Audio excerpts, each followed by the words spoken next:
Welcome, ladies and gentlemen, to the Extreme Dialogue on Climate Extremes. What we hope we will create is a genuine dialogue which will push the ideas that are floated here to their extremes, to their logical extremes and further.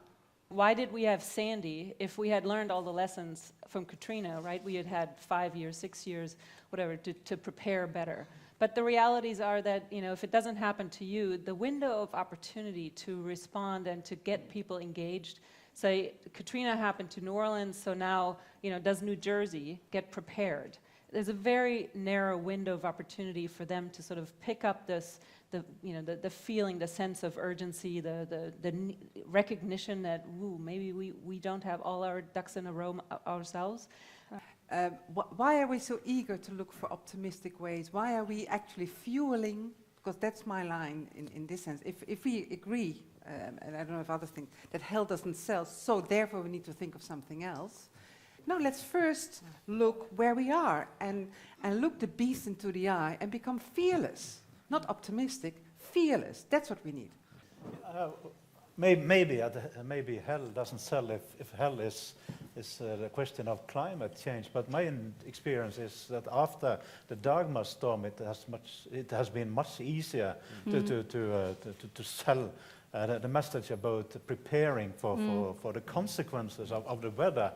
One of the things that we've been struggling with is what you said, local voices and democracy alive in the face of rushing powers from larger powers. One of the concepts that we've been working with is called unlikely alliance making in the face of climate change. How do we even host a space, a civil space, where people from different, whether they are disciplinary or sectoral or economic backgrounds, come together to form alliances to shape decisions? We really need people to engage. And I think we all believe in the enormous power of creativity that we as a humanity possess. The problem is that if we wait with the action until the crisis hits us, we know that we will act when the crisis hits us. But if we wait, then we wait too long.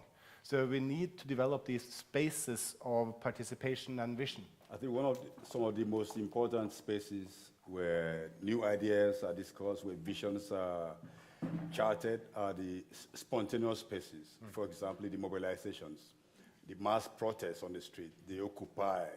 When you occupy space, when people are on the streets continuously, sometimes it looks chaotic, but you know, there are real discussions going on in those spaces. Sometimes in the evenings there are teaching sessions, and people who are genuinely looking for change go out there because they're convinced that something has to change. It's a very good space to share ideas and build new futures. Because there are two real strategies. One is to say, let's focus on structures. Let's talk about, you know, the fund of 80 billion Norwegian kroners that my party has put in place to inspire new technological change in this country and so on. We can do that, or we can choose another pathway, which is a moral pathway. You say, you should recycle your trash and start talking about people's everyday lives. We have decided not to go down that path of a moral index finger and talk about systems, only systems. But I fear that that might be the wrong strategy. I'd be very interested to hear what other thinks about it, because you probably need a combination of the two, but how you combine them is very difficult. There's a famous sentence from Peter Drucker who says, you know, culture eats strategy for breakfast. And that's exactly what I mean when I talk about social norms. So in the way that we point to what's normal in a situation, that is what spurs us to action. So maybe it's not always true that people are hopeless. Like, you have this beautiful way of saying we have to look for the unlikely cooperation, or so I think my question, or the most important question that we can ask, is what do we really want?